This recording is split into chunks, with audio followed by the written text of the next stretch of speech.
So, okay, we're going to move on to franchise tags. And today, like I mentioned earlier, today is the first day that teams can go ahead and franchise tag players. One of the guys that we're expecting to get franchise tagged, and this is where we're going to start the conversation. He's expected to get franchise tagged, but they're still going to try to work out a deal with him. Von Miller. Does he get a long-term deal with the Broncos, or do we eventually see him get tagged? I can't imagine that the Broncos are willing to let this guy go. I mean, he's your Super Bowl MVP. If he didn't win the Super Bowl MVP, maybe there's an idea that they could just franchise tag him. He's kind of earned the right to demand his price at this point. Not only did he shut down Tom Brady, but then he shut down Cam Newton. Two of the best quarterbacks, the two MVP hopefuls, and then the actual MVP winner. So he's kind of earned the right to say, yeah, this is what I want, pay up. And you don't want to do that if you're the Broncos. You don't want to just give the man what he wants.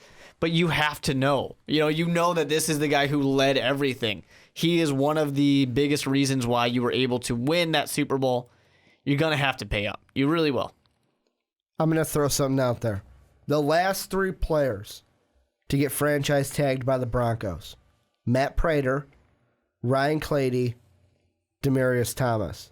You want to know the one thing that all three of these players had in common? What's that? They got long-term deals before training camp opened. How this is probably going to work. Here's the timeline if you do not know.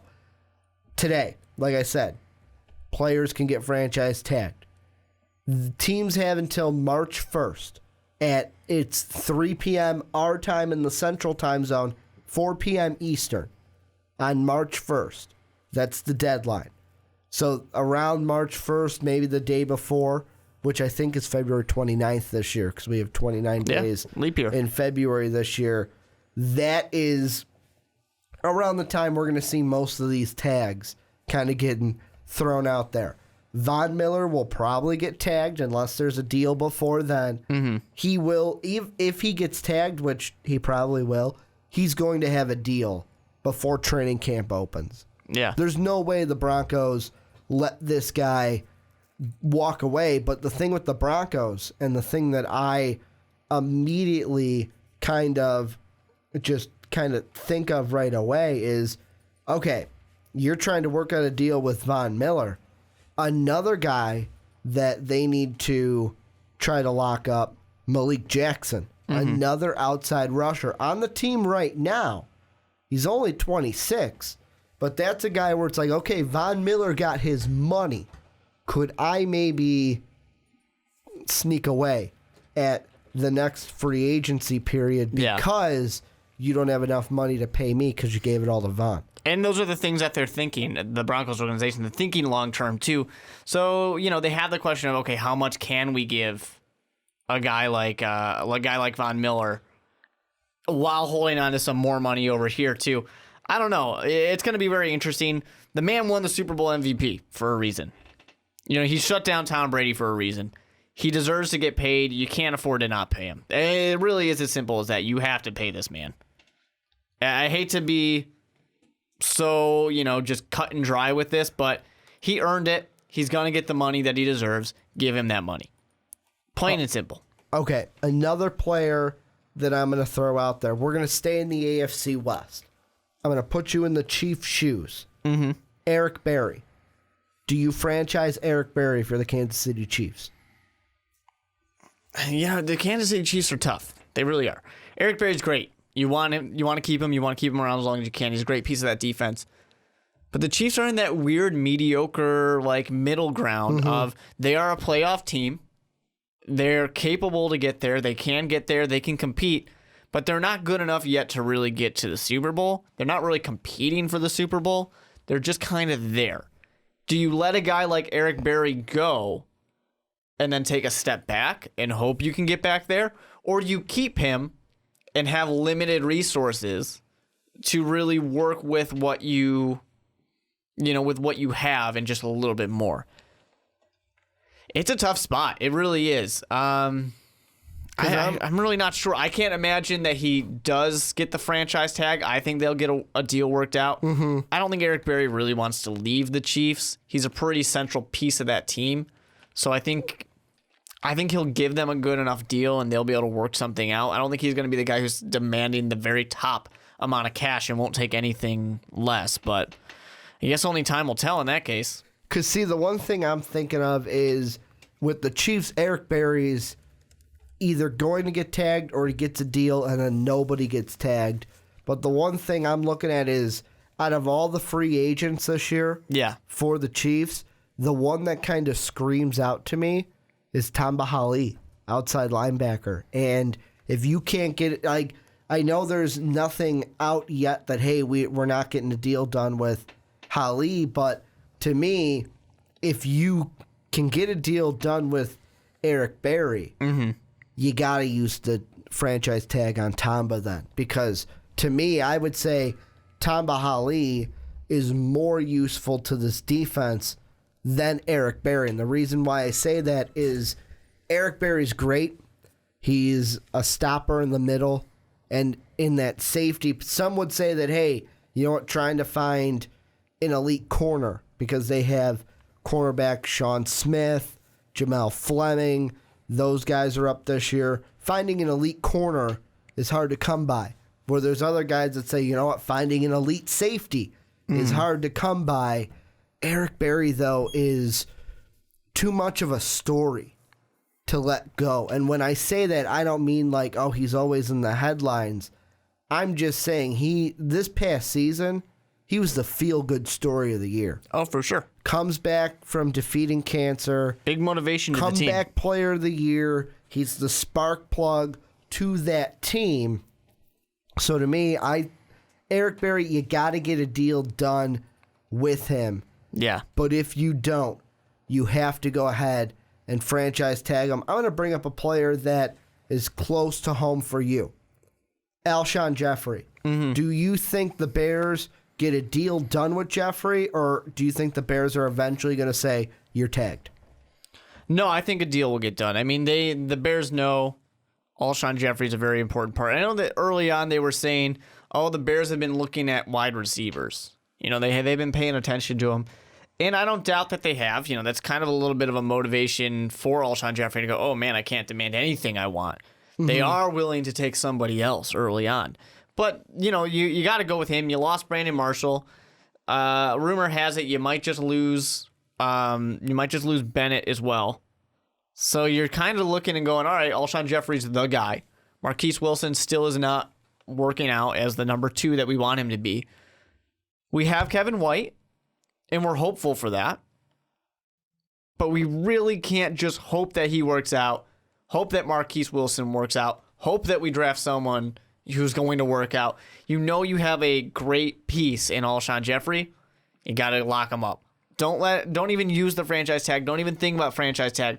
Lock him up to a long-term deal. Get him to be a centerpiece of this team for as long as you can.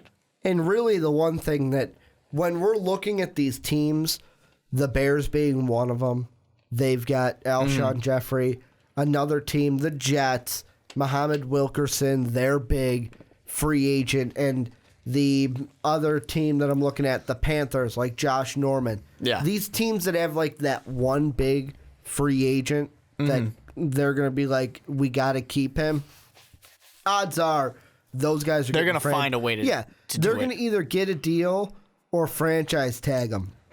It's the teams that have more than one.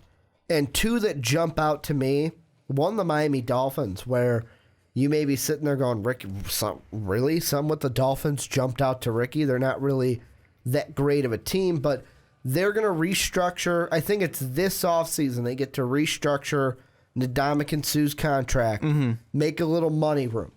They've got 2 free agents that they can either they can use the franchise tag with, because with these 2, Olivier Vernon, defensive end, and running back Lamar Miller, one of these guys is hitting free agency. The other one's probably either getting a deal or tagged. Yeah. If you are the Dolphins, Vernon or Miller, who do you target? I'm going to go with Vernon. I want the defense the defensive power. You look at that roster and you think, where is the best part of this team? Getting to the quarterback. The defense. Yeah. You can get to a quarterback. You can rush. You got Ndamukong Suh, who's going to eat up space. He's going to demand attention. That's when you let these, the edge rushers get around and get to a quarterback. You can replace a running back. You can find somebody else to be your running back. I don't think you are going to let yourself lose a very important part to that defense, which is already, just very scary. It's very scary looking. They didn't perform as well as they probably should have. Hell, but things are going to change. You could even go out and get a guy like James Starks, who right now on a list that I'm looking at is ranked as the 5th. Because the Dolphins wouldn't go out and pay for a Doug Martin, a Chris Ivory, a Matt Forte. You can go out and get like a James Starks. Yeah. You can go out and get like a lower tier running back and able to fit in. Another team, though, looking in on 2 free agents. I'm going to go ahead and answer this one. We've got the Seahawks. We talked about them. Russell Okung or Bruce Irvin. This one I think is a no-brainer. You look at that linebacker and go, hey, Russell, we love you, but we can't have 2 Russells on the same offense. The quarterback's a little bit more important. Now, we got to protect him. But the thing that makes this team, the Seattle Seahawks, is LOB. So we got to go ahead and get Bruce Irvin in there long term. That's the thing that won you a Super Bowl. Defense won you that Super Bowl. What did Russell Wilson do? He kind of lost you a Super Bowl. I just want to throw that out there. The man threw an interception. Anyways, but no, I mean, the defense won you a Super Bowl. That's what the big deal was. That's what really made this happen. That's what's going to do it again. I don't think that Russell Wilson, great quarterback and everything, but I don't think that is. You don't want to become an offensive team. You want to keep the defense. Seattle Seahawks, go defense. Okay. Here's one thing I'm going to ask that kind of leads us into our last topic. Now, Kirk Cousins. Yeah. We're going to talk in a little bit about what team best fits him. But before we get that, a little bit of a tease if you're listening on YouTube, because we're going to cut it off pretty soon. And you'll have to wait till tomorrow. So if you're going to get really angry, just turn it off now. But we'll talk franchise tag at the end of this YouTube video for Kirk Cousins. If you're the Redskins, I know they said that the deal is that we're no longer talking. But do the Redskins go, you know what, we can't let him walk away, boom, you're tagged? No, I don't think so. I think they know that he's fairly unproven, that there's a good possibility this was just one little flash in the pan, it was just a fluke. They're probably nervous about all that. They're going to take their time. I think they're going to be very conservative about this.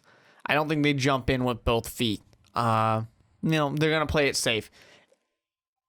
Kirk Cousins really doesn't deserve a huge deal. He probably wants it, but he didn't do enough to get it. So I don't think they're going to give him anything huge or anything like that. But for him, I honestly think Kirk Cousins has a good... If he gets franchise tagged, that might be the best thing for him. Because he's got one more year to really prove himself and demand that big money instead of getting that kind of mediocre contract. I mean, if he can convince somebody to pay him a huge contract, that's amazing. Good job. He did a great job. He should give his agent a raise. But I don't think that's going to happen. He would benefit from having a short-term deal, having a franchise tag, and getting out there, proving that he's the real deal, if he is, and then getting that big contract next time. Here's what I think on Kirk Cousins, and more so with the Redskins. Right now, where we fit free agency, where we fit in the draft, if I'm the Redskins, I'm looking and saying, hey, you know what? We may want to franchise tag this guy. Because right now, and this article I'm looking at is from actually 49ers.com, is the top 5 free agents that they have listed for quarterback. Kirk Cousins is 1. Sam Bradford is 2, who could get franchise tag, but even if he's not, do you want Sam Bradford on your team? Ryan Fitzpatrick, who's probably, I would assume he's probably going to stay with the Jets because of a good season. Yeah, he'll probably take whatever deal he can get. He's at the end of his career. Brock the Cock, who I'm assuming stays in Denver because Peyton's probably going to walk off into the sunset and they're already sooner rather than later. They're already saying that John Elway is all talk at this moment. He's already moved on. As much as he's saying, we're waiting for Peyton. No, he's done. So if you write those 3 quarterbacks, Bradford, Fitzy, and Brock the Cock off the list, the best quarterback besides Kirk Cousins is Matt Hasselbeck. So Wonderful to me, quarterback. for the Redskins, it may be smart just to franchise Kirk Cousins, even if you can't get one done, because by the time you get to draft, all 3 of the quarterbacks that you want are going to be gone in the draft, and then you got to reach for Kirk Cousins. But here's where we're going to go. And For Connor Cook. for Connor Cook.